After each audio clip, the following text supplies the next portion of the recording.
it's time to sit back and relax with your favorite drink. And listen.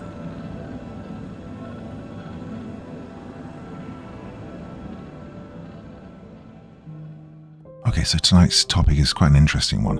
For those of you of the younger generations, there's a pretty good chance that you will not really have experienced a shopping mall, which is amazing for me. You know, growing up, the late 80s through to the 1990s and beyond, shopping malls were just everywhere. It was just such a cultural phenomenon that you just couldn't miss. You didn't miss it. You just went to the shopping mall, and it was really quite an amazing experience.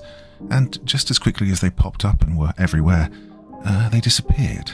Not a long, slow death, but they just kind of really have disappeared, haven't they? So the setting is, for me, the ultimate liminal space setting for a horror story. And I think tonight's one is extra, extra special. I think you're going to absolutely love this. I really hope so, because I did. Anyway, enough of this. Let's get on with it. Okay, so without further ado, here we go with I Work the Graveyard Shift at an Abandoned Mall. I Don't Think I'm Alone, by Margot Holloway. July 1st, the first night. Oh, welcome to the graveyard shift, eh? Oh, honestly, I took the job because I needed the money. Simple as that. The mall's been closed for years, left to rot like the rest of this town, but they still pay someone to keep an eye on it. A security guard to make sure no one breaks in, no homeless squatters, no teenage thrill seekers trying to film some urban exploration nonsense. Just walk the empty halls, check the cameras, and clock out at sunrise.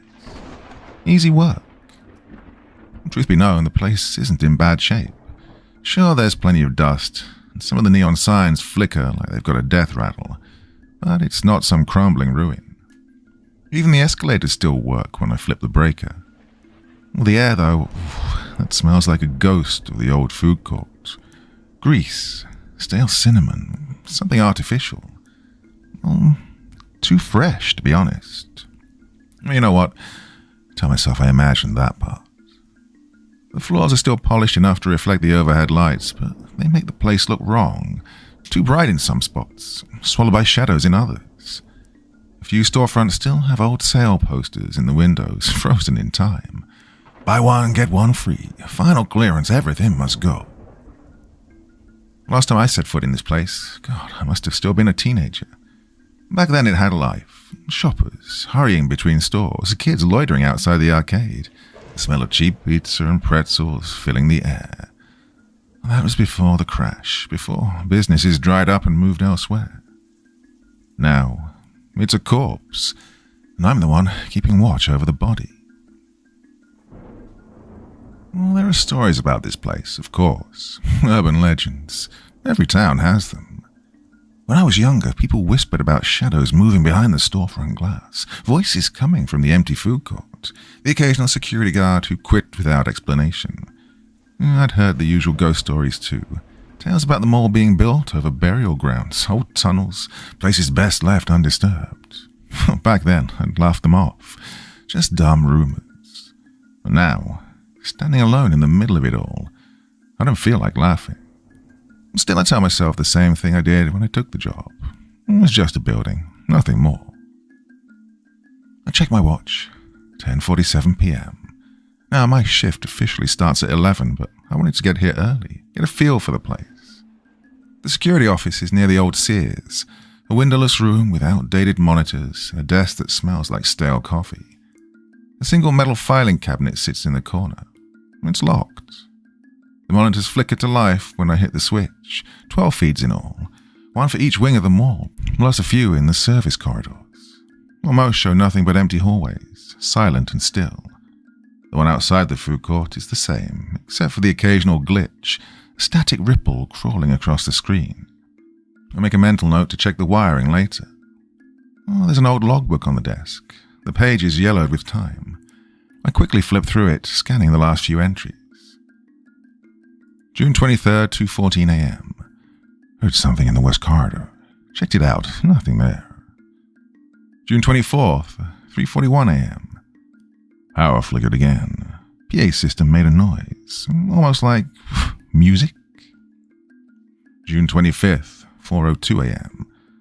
Saw movement on camera 3. No one there. And then nothing, no more entries. Damn, the last guard must have left in a hurry. I grab my flashlight, clip my radio to my belt, and step out into the mall. It feels too quiet. Not just empty, hollow. The silence isn't natural. It presses in on me, like the whole building is waiting for something. I shake the feeling off and start my first patrol. The first hour is uneventful. I walk the halls, flashlight cutting through the dark. My footsteps echo back at me, the only sound in a place that once thrived with life. The food court tables are still set, as if waiting for customers who'll never come. The plastic chairs are slightly pulled out, frozen mid-motion, abandoned in a hurry. A few empty soda cups remain on the tables, lids sunken, straws discolored. Well, I try not to think about how the janitors should have cleaned all this up before the mall shut down.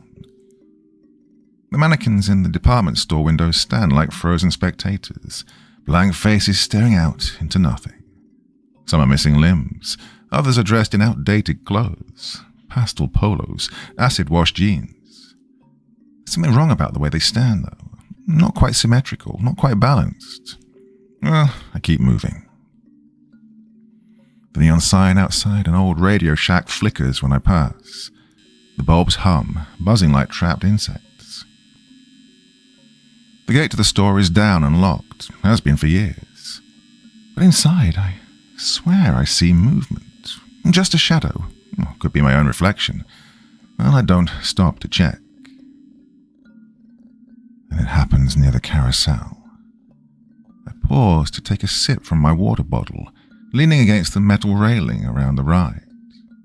The horses are faded, their once bright colors muted with dust.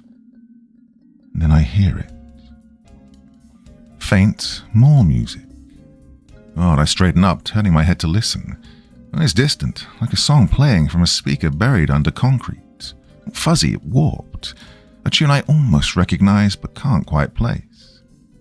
Well, the thing is, the mall's PA system is dead. I checked. The power is off. I grip my flashlight tighter, scanning the ceiling where the speakers are mounted. Nothing. I tell myself it's just sound traveling from outside. Maybe a car with the bass turned up, parked too close to the building. But the mall walls are thick, too thick. I shouldn't be able to hear anything. I take a slow step forward. The music coming from deeper inside, past the carousel, down the wide corridor lined with empty storefronts. The song is half familiar, like something I heard as a kid. An old commercial jingle, maybe. Then it stops, dead silence. It was like it was never there at all. A chill runs down my spine, but I shake it off. Probably just my mind playing tricks on me. Still, I can't help but check over my shoulder. I settle into the shift. I tell myself it's just another night job. Walk the halls, check the cameras, ignore the way the darkness presses in at the edges of my flashlight's beam. Then, patterns start. 11:47 p.m. I pass the department store again, letting my light sweep over the display. The mannequins stand just like before, their plastic faces blank. I walk a little further, pausing at the next storefront. The glass is covered in dust, reflecting my own tired face back at me. Well, something nags at me. I turn back to the department store window. One of the mannequins is different. His head is tilted, just slightly, turned toward the path where I just walked. Like it's watching. I hold my breath. No, that's not right. I tell myself I must have missed it before. Maybe a trick of the shadows.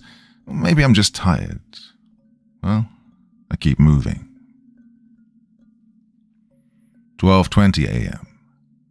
At the security station, I check the monitors. The feeds flicker, switching between angles, grainy black and white shots of empty hallways. The upper level, the food court. And then, static. I frown. The cameras have been faulty for years, I guess, but something about the sudden glitch puts me on edge. The static clears. For half a second, I swear I see movement on the upper level. A figure blurred by the distortion. My breath catches, and I switch the feed back. Nothing. Just empty corridors and locked storefronts. I exhale slowly. I'm imagining things. I must be. Still, I feel colder than I did before. 1:04 a.m.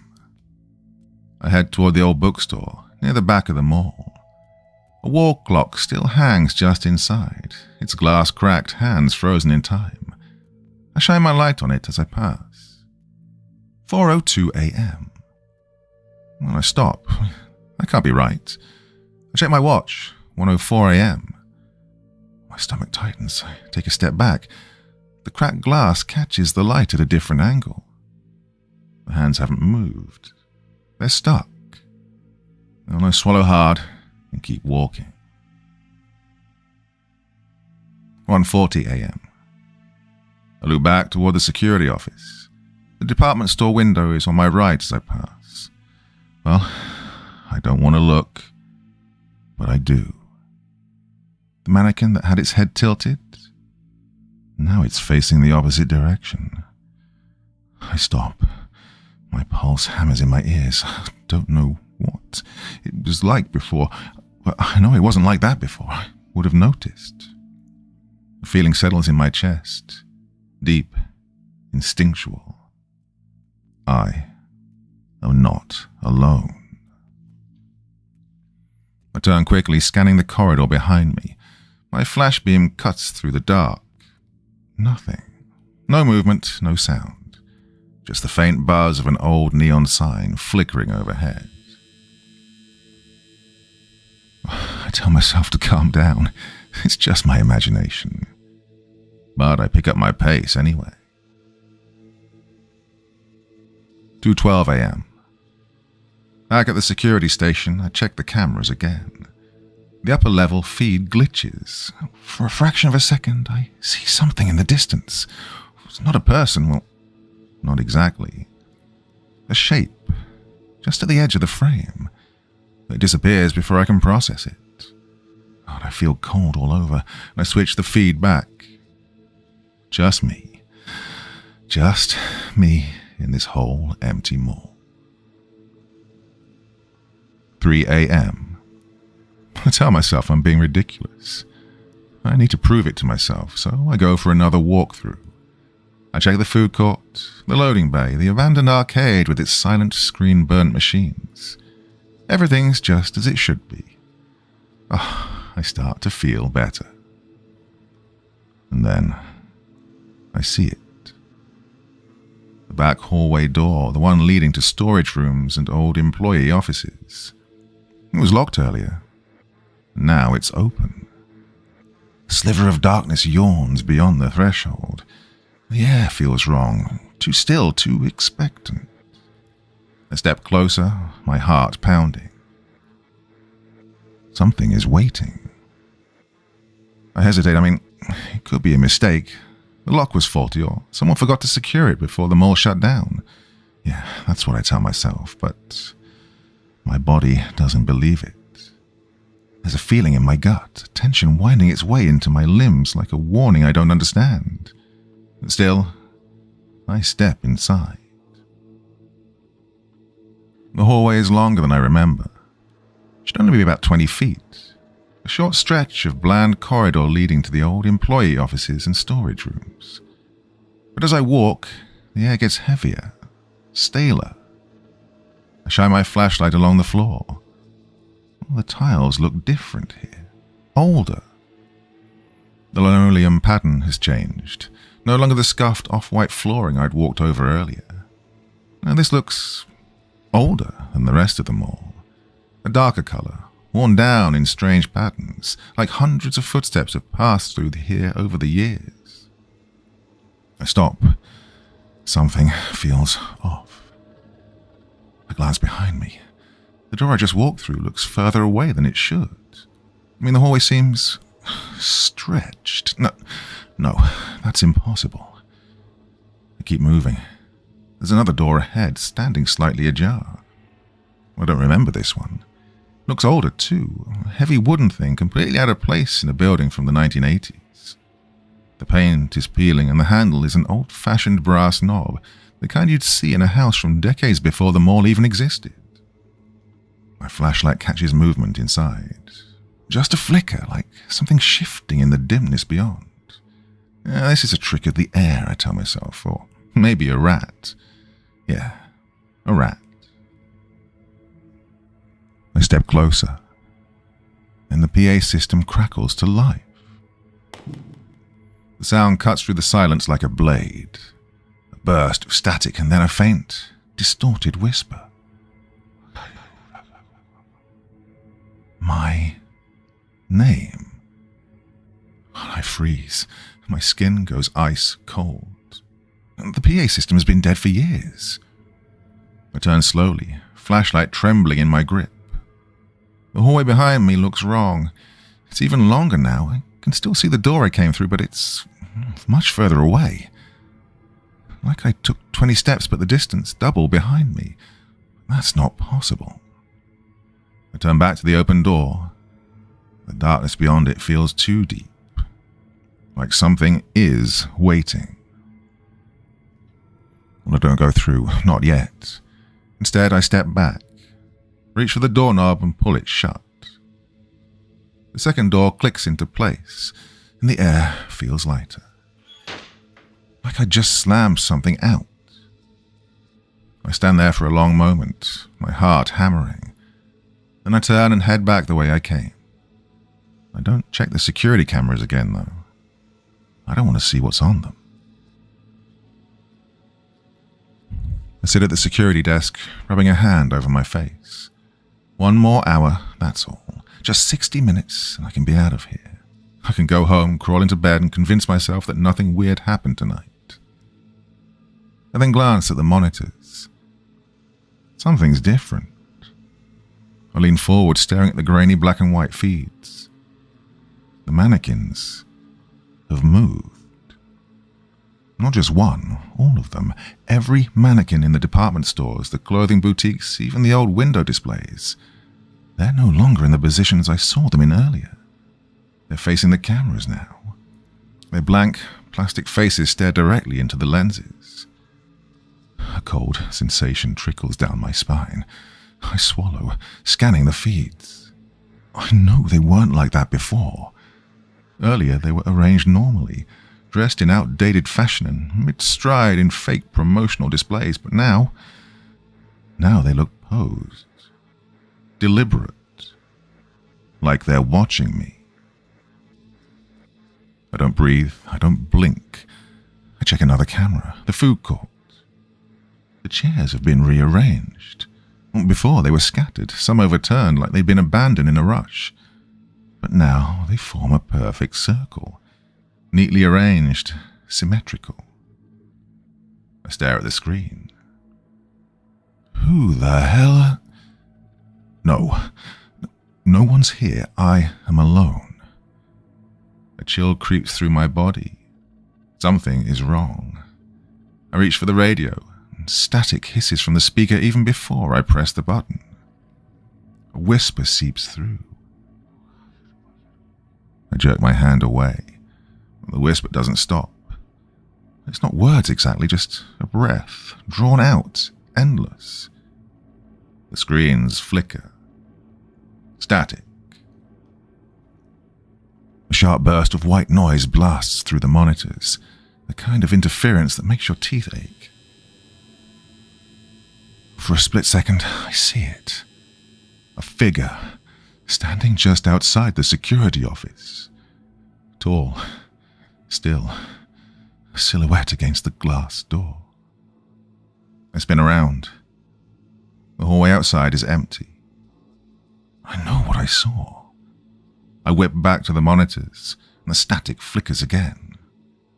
The figure's closer this time, and I can catch details.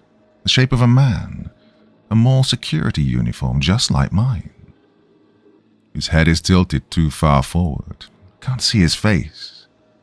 My pulse pounds in my ears, and another flicker. He's gone. The hallway behind me is still empty. The power flickers. The overhead lights buzz, dim, then flare. The monitors flash to black.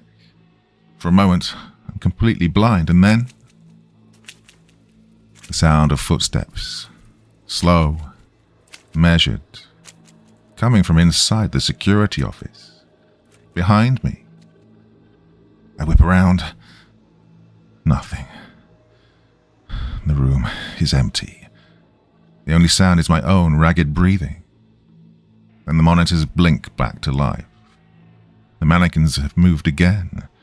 They aren't facing the cameras anymore. They're facing me. I stand up so fast my chair scrapes against the floor. Enough. I'm done. Whatever this is, my mind playing tricks, some elaborate prank or something else, I don't care anymore. I grab my flashlight, my radio, and my keys. One more sweep of the mall, then I'm out. I don't finish my rounds. I can't. My hands are still gripping the edge of the desk, knuckles white, but I don't remember sitting back down. My breathing is uneven, my chest tight like something's pressing against it. And the monitors still show the mannequins, facing me, watching. I turn my gaze away and force myself to stare at the far wall instead. I don't check the cameras again. I don't look at the food court. I don't look at the mannequins. I just sit in silence. And I wait. The PA system crackles. A soft, distant sound, like someone breathing. I press my hands over my ears. It's not real. Not real. Not real. I stare at the clock on the security desk. 3:57 a.m. 3 more minutes. I can make it 3 more minutes. I don't move. I don't blink. 3:58 a.m. Lights overhead flicker. A shadow moves inside the room. I shut my eyes. I won't look. 3:59 a.m. My radio hisses with static. A voice comes through. Not words, just a whisper. I press my hands over my ears. I don't listen. 4 a.m. A soft knock at the door. Just one. I stay perfectly still. The air in the security office feels wrong. It's too heavy, too thick.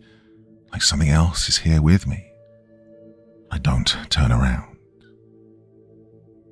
4:01 a.m. The whisper stops, and everything is silent. The lights hold steady, and the air feels normal again. But I still don't move. Not yet. 4:02 a.m. The clock stops. A single blink, and the numbers vanish. I hear the sound of the glass doors creaking open, but I haven't moved yet.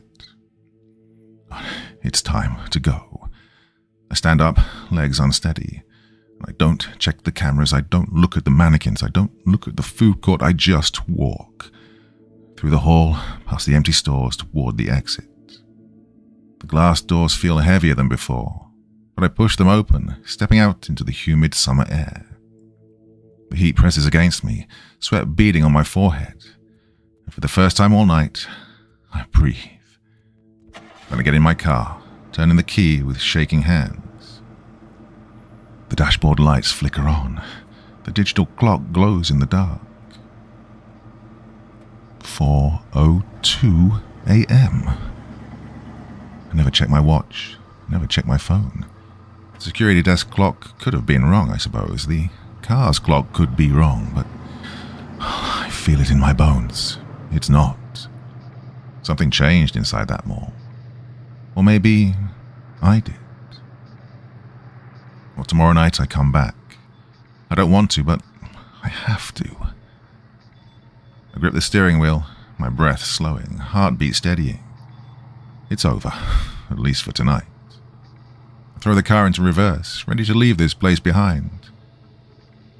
And then my radio crackles. Not the mall's radio, my car radio. A familiar tune starts playing. The same warped mall music from earlier. My breath catches. I reach for the dial, twisting it all the way down, but the music doesn't stop. It just keeps playing. Faint, muffled, like it's coming from under the seats, like it's coming from inside the car. The rearview mirror flickers. For a second, I swear I see movement. A shape in the back seat. I twist around, heart pounding. Nothing. Just an empty car. But as I turn back to the wheel, I see it. My reflection in the rearview mirror. Only I'm still sitting at the security desk. The radio hisses, then the music cuts out. Silence. I don't breathe, I don't move. Then slowly the clock on my dashboard changes. The glowing numbers shift, flickering, stuttering until they settle on 4:02 a.m. Again, and again, and again. Like I never left.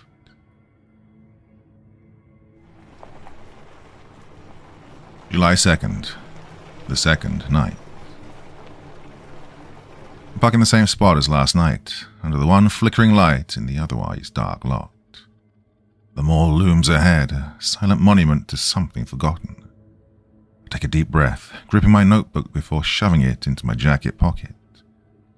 I'd taken it from the office last night, intending to write down everything from then when I got home, but things didn't go as planned. I somehow got home, although I have no recollection of the journey after leaving the mall. I spent the last few hours debating whether I should even return, but like I said, I need the money. It's just another shift, I tell myself. Just another quiet night of walking empty halls and checking locked doors. But the moment I step inside, something feels off. The air is thick, stale, carrying a scent that wasn't there before. Something faintly metallic, like old pennies left in the sun.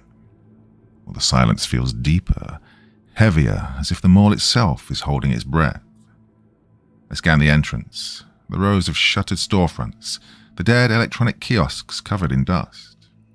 Everything looks exactly as it did when I left, but still my fingers tighten around my notebook. I pass the department store where the mannequin stood last night. They're there again, still as ever, their plastic limbs locked in artificial poses. When I don't stop to look at them this time, I won't give them that power. My boots echo against the tiles as I make my way toward the security office. I try to convince myself that tonight will be different, that if I focus on the job, if I write everything down, I can make sense of what happened before. Maybe even prove that nothing did happen. But as I reach the office door and punch in the security code, a single intrusive thought worms its way into my mind. If nothing happened, then why do I feel like something has been waiting for me to come back? My pulse is slow and steady, but there's a cold pressure at the base of my skull, an animal instinct that tells me I'm being watched. I stand still, listening. The air hums with silence. The PA system stays dead. No lingering hiss of static, no hint that it was ever on. Just darkness and the quiet hum of my own breath. I turn back toward the hallway, shaking my head. It's just the acoustics, an old building full of hollow spaces, the sound bouncing around and distorting itself. That's all. But then... footsteps. Close. Not an echo, not mine. Something deliberate. Someone else moving when I'm standing still. I whip around, flashlight cutting through the dark. My beam glides over the tiled floor, across the rows of lifeless storefronts, sweeping past empty chairs and tables. Nothing moves. I hold my breath, straining my ears. But the sound is gone. God, it was just my imagination, just a trick of an old building settling, I tell myself. But when I turn again, my stomach knots. Because the store clock, the one that read 4:02 a.m. last night, now reads 4:02 a.m. again. My watch, 11:15 p.m. I step back. My fingers tighten around my flashlight. The mall is playing with me. I grip my pen too tightly as I find an empty page and scribble in the notebook. Second person on camera. Security guard in old uniform. Heard voice on PA. Footsteps. My handwriting is uneven, scrawled in a way that betrays my nerves. I force myself to breathe. I can't lose control. That's how fear gets in, how it starts to rot you from the inside out. The mall is playing tricks, that's all. I shove the notebook back into my pocket and continue my rounds. The food court is empty, just as I left it. But the air feels different, charged, like right before a storm. I move carefully, scanning every darkened storefront. Then I see something that stops me cold. A tray of food, sitting untouched on one of the tables. That wasn't there before. The burger is still wrapped in wax paper, the fries arranged in a neat little pile. A full drink sits beside it, condensation still fresh on the plastic cup. I step closer, pulse thudding in my ears. God, the logo on the cup, it's not right. It's from a Ruby Tuesdays, a restaurant that hasn't existed in this mall since the early 90s. I reach out and press a finger against the cup. The ice inside shifts, clinking gently. It's real, fresh. And then, right behind me, a chair moves. I spin, flashlight sweeping over the tables. Nothing. The chairs are still, except for one. It's pulled back like someone was just sitting there and stood up. I scan the food court again. I feel it before I see it. Something watching me. I step my head back toward the nearest storefront, heart hammering. For a moment, I think I see movement in the glass, a shape shifting behind the display window. But when I focus, there's nothing. Just a reflection, just me. I swallow hard and turn away. But I need to check the cameras again. I walk faster than I should back to the security office, gripping my flashlight like a weapon. The moment I step inside, the monitors flicker. Static, and then the food court, live feed. I see myself, frozen in the frame, standing exactly where I was seconds ago. But there's something else now. A figure sitting at the table where the fresh tray of food was left.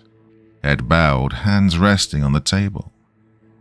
The screen distorts, flickering again. When the image returns, the table is empty. And the tray of food? Gone. I run my hand over the cover of an old logbook, feeling the cracks in the old leather. It's the one I saw last night.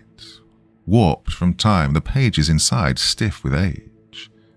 Well, the mall kept records of its guards, but this isn't part of the official reports. This is something else.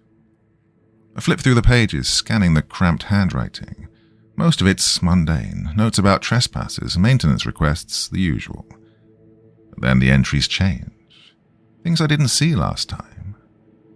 The writing grows shakier, more urgent. Night 1. Small things, lights flickering.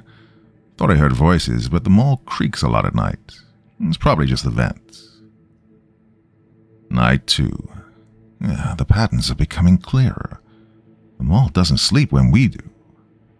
Saw someone at the food court. Didn't belong. Uniform was wrong, like from another decade. Checked cameras. Nothing there. But I saw my reflection in the glass later. There were 2 of me. I stopped breathing. This isn't possible. I flip through more pages, my pulse hammering. The dates don't make sense. The ink is old, faded, but the last entry is from over 30 years ago. Night 3.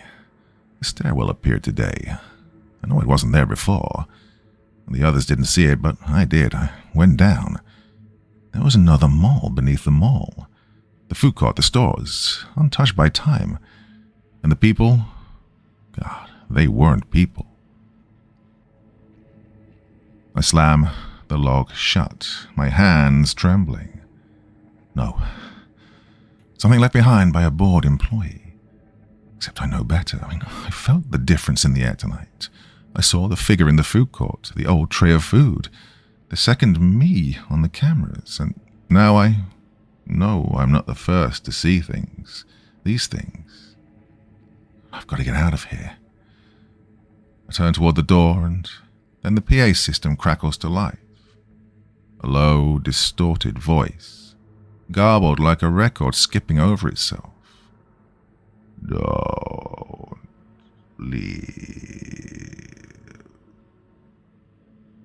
I freeze. It's not just static, it's a voice calling to me. The mall doesn't sleep when we do. I don't know how I know this, but something tells me neither did they. My breath is shallow, my pulse hammering against my ribs.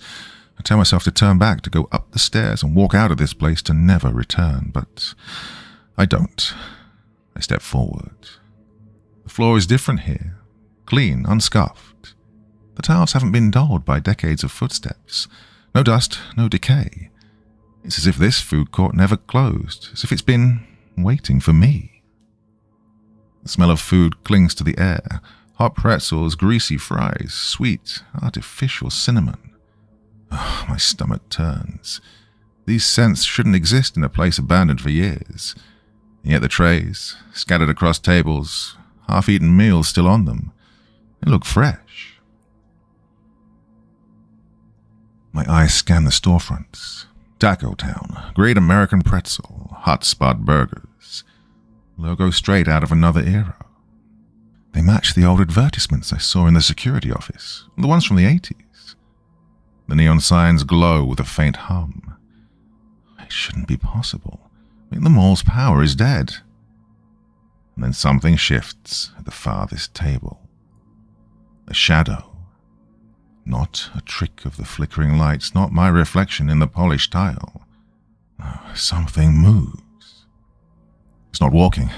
It's not even standing. It's sitting at one of the tables. I take a step closer. The air changes. It's warmer, thicker, as if the very space around me is reacting to my presence. I can see it now. A man. He sits perfectly still, back straight, hands resting on the table. His uniform is a security guard's, like mine, but older, outdated. The patches on his sleeves are sun-faded, the colors drained. He doesn't react to me. I swallowed hard, my throat dry. Hello? No response. I force myself forward inch by inch until I can see his face, or rather what's left of it. His skin is smooth. Too smooth. No wrinkles, no pores, no features.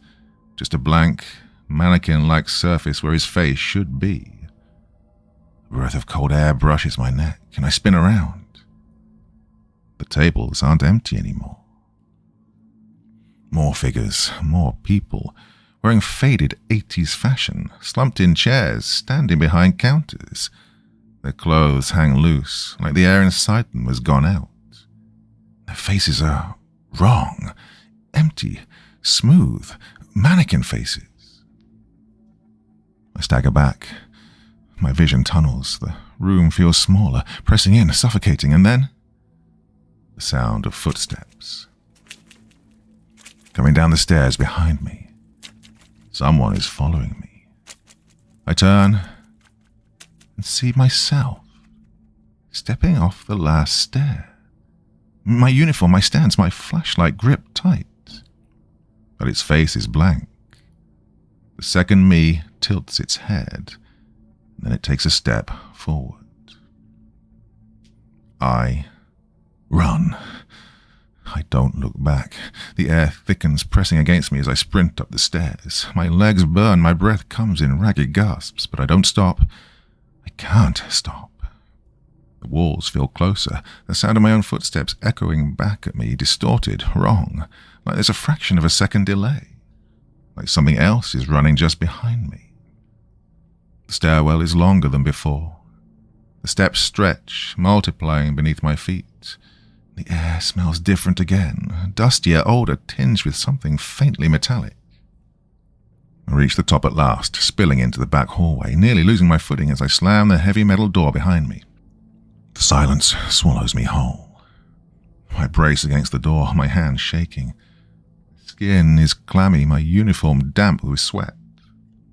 And the mall is deathly quiet. No breathing, no footsteps, no movement. But it's not over. The air feels alive, like the mall itself is awake now, watching me. The walls seem closer, and the floors groan softly, almost like something shifting beneath them. The fluorescent lights overhead buzz and flicker, dimming for half a second before stabilizing. I force myself to move, my legs unsteady. Oh, I need to see, I need to know what's happening. I push through the hallway, past the mannequins in the department store windows. I don't check if they've moved. I already know the answer. When I reach the security office, I slam the door shut behind me and collapse into the chair. My pulse is a hammer in my throat. The monitors glow in the dim light, stacked 4x4 displaying every corner of the mall. My fingers hover over the keyboard. I don't know what I'm hoping for. Proof that I imagined it, maybe. Some kind of rational explanation. But when I flip through the feeds, the cold certainty settles deep in my stomach. The cameras are showing below. The food court beneath the food court. And it's not empty anymore. Figures sit at the tables perfectly still. Their clothes are from another time. Denim jackets, pastel windbreakers, thick-rimmed glasses. Their faces are blank. But they're watching. Not at the security office, not at the camera itself. They're watching something beyond the lens. I click through the feed, scanning, my fingers twitching, and then one of them moves. Slowly, deliberately, it tilts its head toward the camera. I freeze. The movement is wrong, too slow, too calculated. I lean closer. The figure shifts, turning fully now, lifting its featureless face toward the lens. I swear, it looks like me. I don't check the time when I leave. I don't look back at the mannequins or the food court or the cameras. I just get in my car, start the engine, and go. The mall disappears in my rearview mirror, swallowed by the night. The air outside feels thick, humid, but the cold sweat on my back refuses to fade. My hands grip the wheel too tight. Every instinct screams at me to keep driving, to never come back. But when I reach into my pocket, my stomach drops. My notebook is gone. Instead, my fingers close around something older, leather-bound, dusty. The old security log. I don't remember taking it. With shaking hands, I flipped to the last page, the page that held the final chilling entry from the other guard. The one who wrote about the patterns, about how the mall doesn't sleep when we do. There wasn't space for more writing before, but now the ink is fresh, the pen stroke's still wet. A new entry. Night 2. The patterns are becoming clearer. The mall doesn't sleep when we do.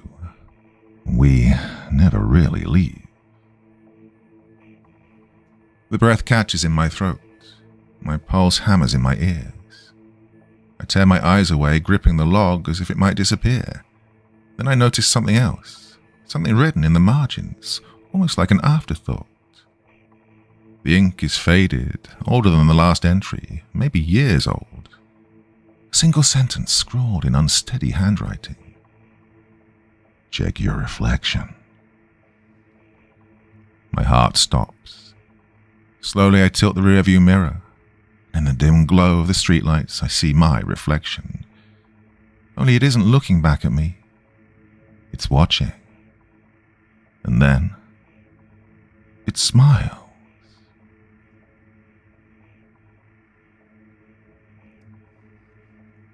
July 3rd. The third night. I bolt upright in bed, gasping for breath. My sheets are damp with sweat, the air in my room thick and unmoving. My pulse pounds against my skull. I swallow hard, pressing my palms against the mattress. grounding myself. Oh, it was just a dream. That's what I tell myself. The clock on my nightstand reads 4:02 a.m., the same time as when I first got into bed, the same time it was when I tried to leave the mall. I rub my eyes, groggy, and reach for my phone. No new notifications, no calls. I open my contacts, my boss, my co-workers, anyone I could call to tell them I'm done. No names, just a blank screen. The radio hums softly from the corner of the room. I don't remember turning it on. I turn the dial, but every station is the same. Static, layered with whispers. I glance toward the window, expecting to see the familiar glow of streetlights, the occasional car passing by. But instead, my neighborhood is frozen. No movement, no wind, no people. Something isn't right. Then my phone buzzes, vibrating violently against my nightstand. I snatch it up. Unknown number. Night 3. You need to see. My stomach drops. I try to steady my breathing, but it's useless. And then I see it. My fingers are clutching something I don't remember picking up. The security log. Open to a new page. My own handwriting. We never left.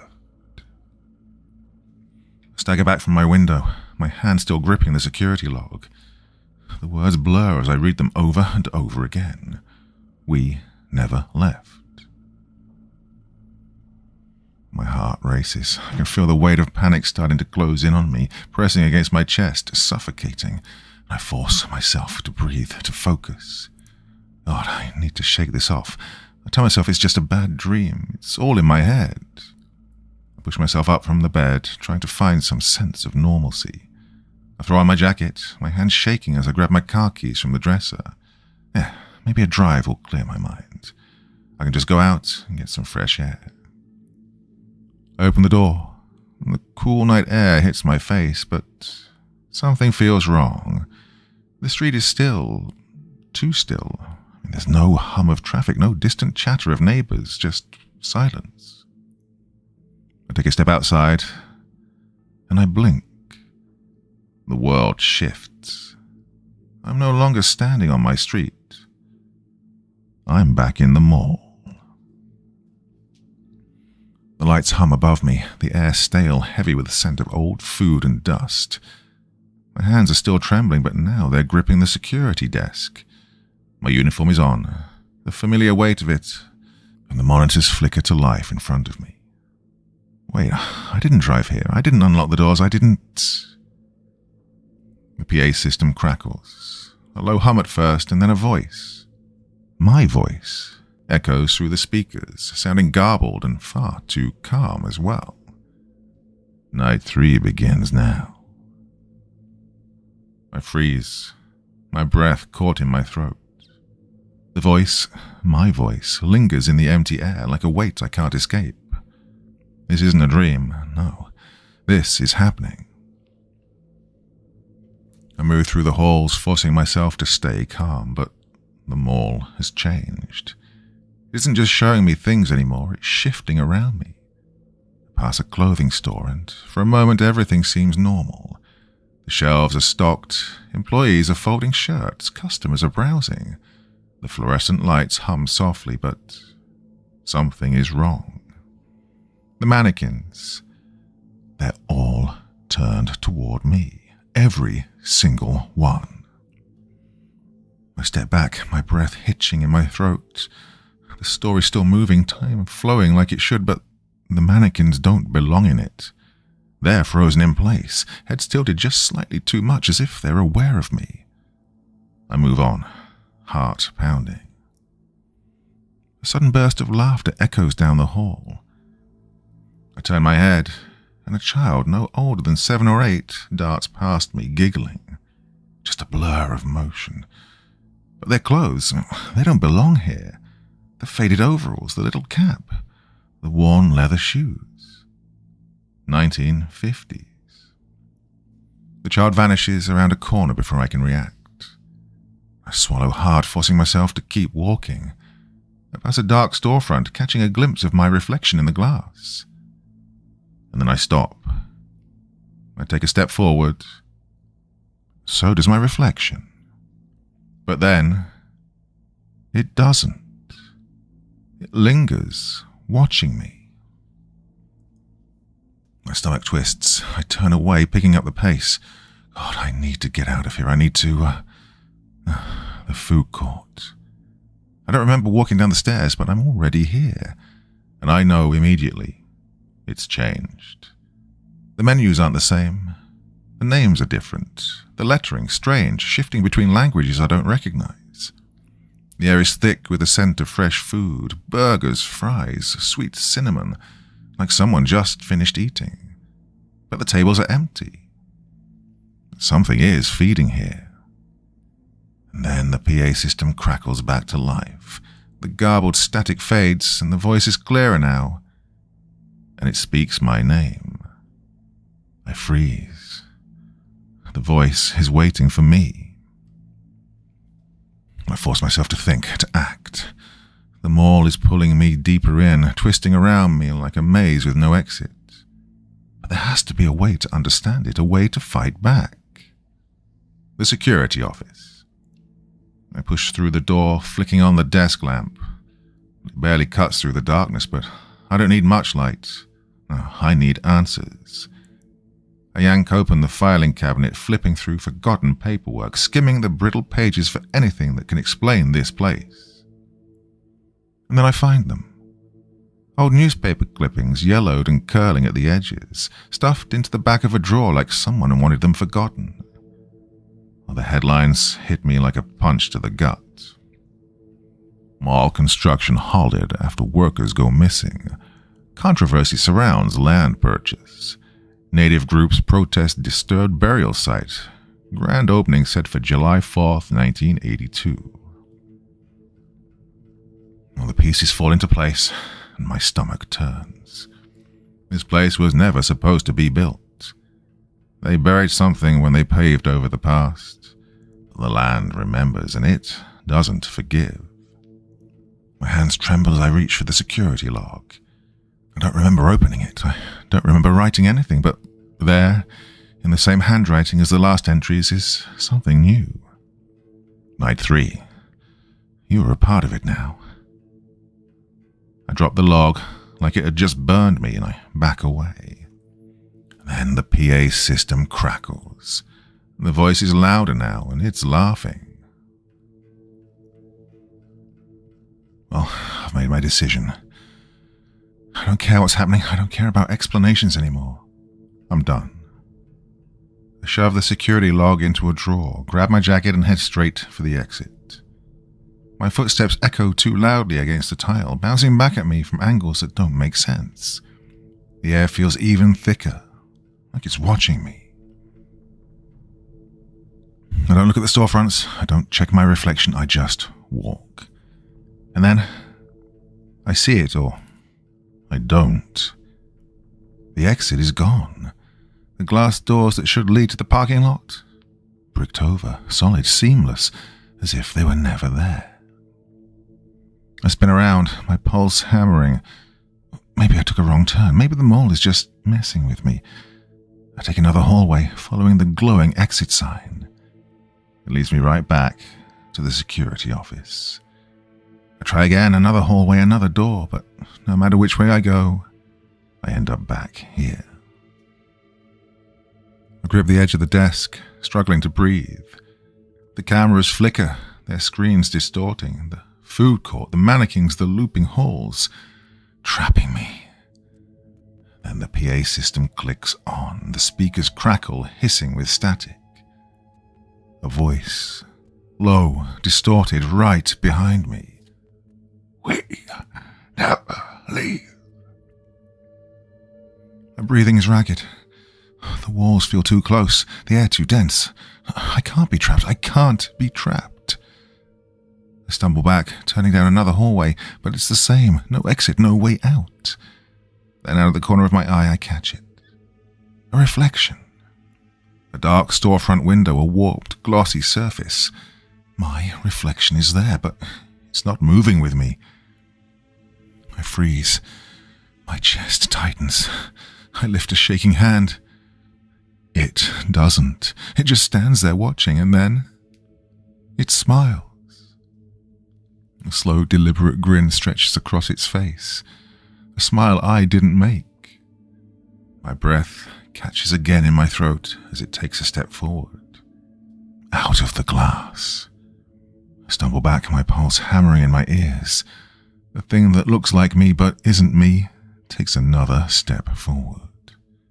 Its eyes are wrong, too dark, too knowing, and then movement. Behind the glass, more figures appear. At first, I think it's just shadows, just tricks of the dim, more lights, but no. They look like me, not just one, not just two, dozens. All standing in the darkness, watching. Their faces, my face, are slack, expressionless, waiting. The PA system crackles again, the static sharp in my ears. Then, in a voice I recognize as my own, it speaks one last time. Night 3 is complete. Welcome home.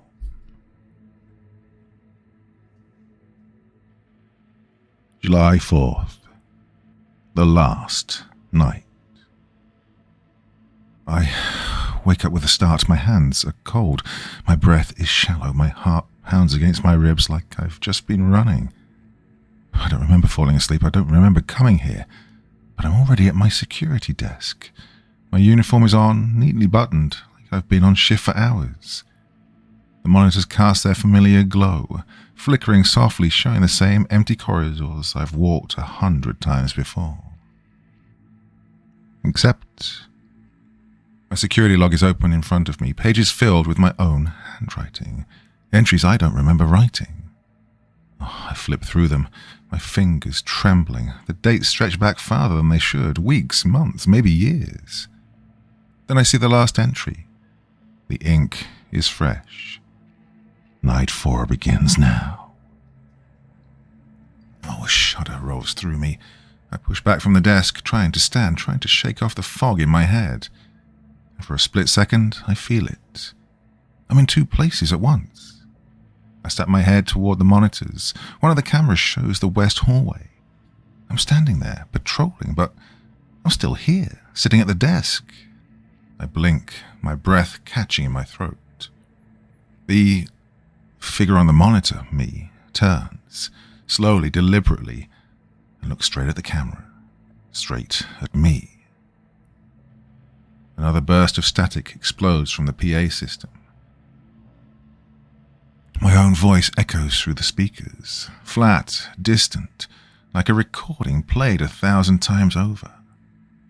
Night 4 begins now. I grip the edge of the desk, my pulse hammering in my ears. This isn't real. It can't be real. Then the monitors flicker. A new camera feed, a hallway, dimly lit. At the far end, someone stands just out of focus. They don't move, they don't breathe, but they're watching. The screen glitches. The figure is closer.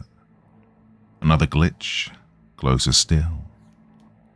I swallow hard, my body frozen in place, and then the screen goes black. The air shifts around me, thick and alive, and I am not alone. I step out into the hallway, and I immediately know something is wrong. The mall is decaying. The storefronts are warped, their glass smeared with something greasy and opaque. The neon signs flicker, not just on and off, but between decades. 1 second they're brand new, glowing bright, advertising sales long since past. The next they're shattered, rusted, dangling from wires like severed tendons. Above me something drips from the ceiling, a slow, steady patter against the tile. At first I think it's just water, but, well, is it just another leak from this dying building? But when I step closer I see it. The liquid is thick, dark, clings to the ceiling beams like oil, sluggish and alive. I choke down the urge to gag.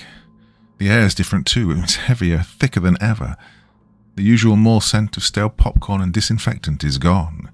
In its place is something rotten, something that reminds me of old meat left out in the heat. Then, a flicker. The lights overhead buzz and shudder, and for a moment I think they're about to cut out completely, but no, they turn on. One by one down the corridor, a path of light stretching forward, leading me deeper in. The cold sweat creeps down my back. The mall isn't just falling apart, it's changing. Around a corner and I freeze. Ahead, near the far end of the wall, someone's there. A security guard. Oh, relief surges in my chest, irrational and desperate. I almost call out, but something stops me. He's standing too still.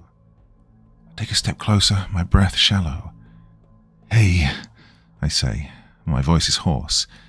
"Hey man, what's..." The figure moves. Not like a person, not naturally.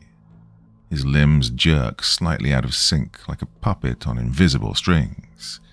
His head tilts too sharply, like his neck is made of brittle plastic. But he doesn't turn toward me. He just keeps walking.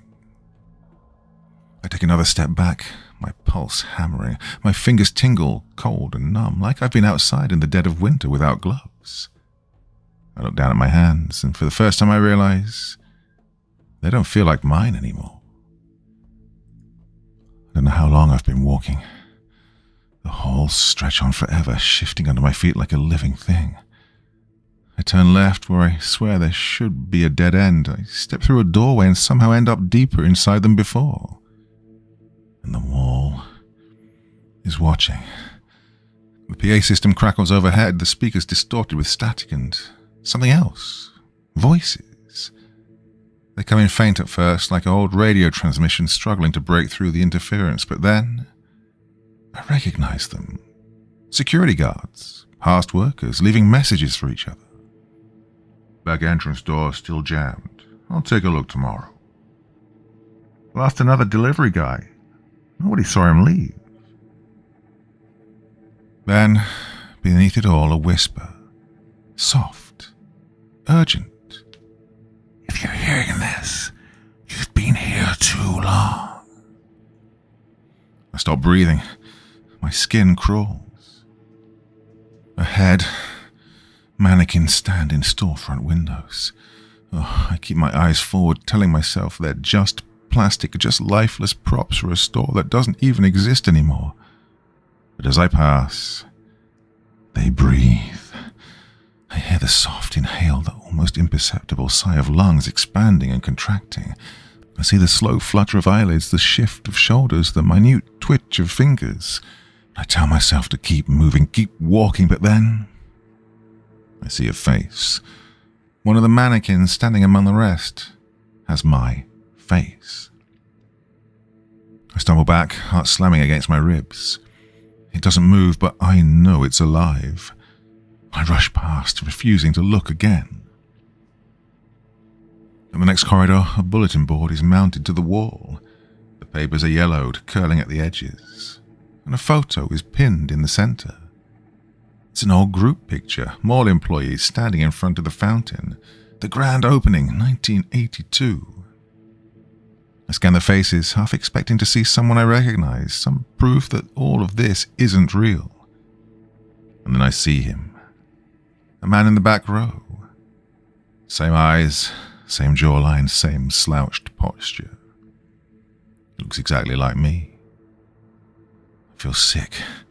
I turn away and for a second I catch my reflection in the glass of an old vending machine. My stomach knots. It's smiling. I'm not, but it is. I take a step closer, but my reflection stays put. Its grin widening, teeth gleaming too sharp in this dim light. I spin around, checking the other windows, and in one my reflection watches me, face blank, eyes hollow. In another it mouths something. I can't hear it, but I know it's speaking. It looks like a warning. And then, a flicker. The mall directory screen beside me changes. The old half-burned map vanishes, replaced by a single message. Food court. Below. I don't know why, but my gut twists. There is no below. There was never a below level. No lower level, but ahead, where there was only wall before, a new pathway has appeared, leading downward. I don't want to go, but my legs start moving anyway. Oh, the air is so thick, humid. Each step down the hidden staircase feels heavier, the dim yellow lights above me flickering like dying embers. The food court shouldn't be here. It wasn't here. But as I reach the bottom, I see rows of tables, the glow of neon signs, the low, distorted hum of voices, chewing, slurping, swallowing. Every table is occupied, and every single person eating is me. Some are younger, barely past their teenage years, nervously hunched over plastic trays. Others are older, their faces lined with exhaustion, blank stares locked onto half-eaten meals. And some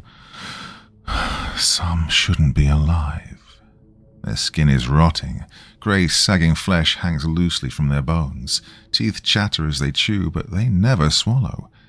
Some don't even have lips anymore, just blackened gums and empty eyes. I stagger back. The stench of stale food and decay hits me like a wall. The chewing stops. They all look up. My stomach twists. A voice slithers through the air, low and wet, as if whispered through water. Join us. My breath hitches and my limbs feel heavy. I glance at their trays. The food is moving. The burgers pulse, their surfaces breathing, the noodles writhe like worms, the meat glistens, too red, too raw, too alive, and then my stomach growls. I grip the edge of a table, my vision swimming. When was the last time I ate? My hands tremble. How long have I been here? And then a tray slides across the table in front of me. It's mine. Half-eaten. The food is still warm. Next to the tray sits a plastic name tag. My name. I've been here before. I run. I don't know where I'm going. It doesn't matter. My footsteps hammer against the tile, echoing too loud in this cavernous space. My breath comes in ragged gasps. The mall twists around me, corridors bending, stretching. The storefronts glitch between decades. 1982, 1996, 2008. Now. I pass a toy store where shelves overflow with boxed action figures. Ones I had as a kid, still sealed, pristine. I pass a record shop where a clerk in bell-bottoms hums along to a song I don't recognize. I pass a jewelry store where mannequins wear engagement rings that were never bought. But one of them matches the one I almost gave her. No. I force myself forward, turning down another hall. I'm back at the food court. No. The PA system hisses to life. My voice, my own voice, whispers through the speakers. You can't leave. You never left. I grip my head, shaking. Oh, this isn't real. It can't be. Right, my security lock. I fumble it open, pages crinkling beneath my trembling fingers. The entries, there are too many, decades of them. The ink fades and changes, shifting from modern ballpoint to scratchy drags of fountain pens. The oldest pages are so yellowed that the dates are barely legible. But the handwriting, it's mine. Over and over years, over lifetimes. I look up. There's a mirror ahead, a dusty, smudged department store mirror. God, I don't want to see, but I step forward anyway. I look. The face staring back is not me, not the way I remember. My hair is thinner, my eyes are dull, sunken, tired. The lines on my face are too deep, too deep. I lift a shaking hand to my cheek. and the reflection doesn't follow. It just stands there waiting. And then a shadow rises behind me. Tall, familiar. I see it in the glass looming over my shoulder. My reflection. It steps forward, slowly, deliberately, and then it places a cold, steady hand on my shoulder. I collapse. My legs give out beneath me, and I sink to the floor. The air is thick, suffocating, pressing in like a weighted blanket. The voices soften, losing their malice. They coo, they soothe. You belong here. Oh, it's easier this way. My breath slows. The fear is slipping away, or maybe I am. My other self kneels beside me. It doesn't speak, it just smiles. A knowing, patient smile, like it's been waiting for me to understand. Something in my chest loosens. My mind fogs, and thoughts are unraveling like frayed thread. What was I afraid of again? This is what happens. This is how it always ends. I feel it like a fracture in my being. I'm splitting, no, multiplying. Something steps forward from the shadows. Then another, and another. I look up. The mannequins are closer now. Their faces aren't blank anymore. They're me. They always were. Darkness, silence, and then a flicker of fluorescent light. The soft hum of monitors, the faint buzz of an old security camera shifting in place. The security desk sits empty.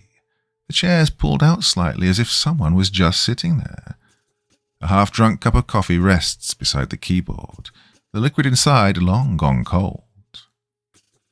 Footsteps echo through the hallway. Slow, cautious. A new security guard steps into the room. Young, fresh-faced, his uniform crisp, untouched by time. He blinks at the quiet hum of the machinery, adjusting the radio clipped to his shoulder. The job is easy, they told him. A quiet shift. Just keep an eye on the monitors. He tosses his bag onto the desk and lets out a small breath, shaking off the nervous energy. The place feels strange, like stepping into a room where someone else was just a moment before. And then his eyes land on something, a small, leather-bound security log. It sits neatly on the desk, as if waiting for him. Curious, he picks it up, flipping through the pages. The paper feels old, but the ink is fresh. A faint frown creases his face as he skims over the last few entries. The handwriting looks familiar. Then his eyes settle on the final entry. Night 1. The mall is quiet. Nothing strange to report. A cold prickle creeps up his spine. Something about this doesn't feel right. He glances around the empty room, and the silence presses in, and then the PA system crackles. The sound makes him jump. Static hisses through the speakers, warping and stretching before settling into something clearer. A voice. His own voice. Night 1 begins now. The guard's breath catches. His grip tightens around the security log. His pulse thunders in his ears. He turns toward the monitors, and on one of the screens, the mall security feed flickers to life. The camera shows the main hallway, the dark storefronts, the mannequins standing motionless, the quiet food court beyond. And then a figure steps into frame. The guard stares. The figure is wearing his uniform. The figure is him. It stops in front of the camera and turns its head slowly. And then it smiles. And the screen cuts to black.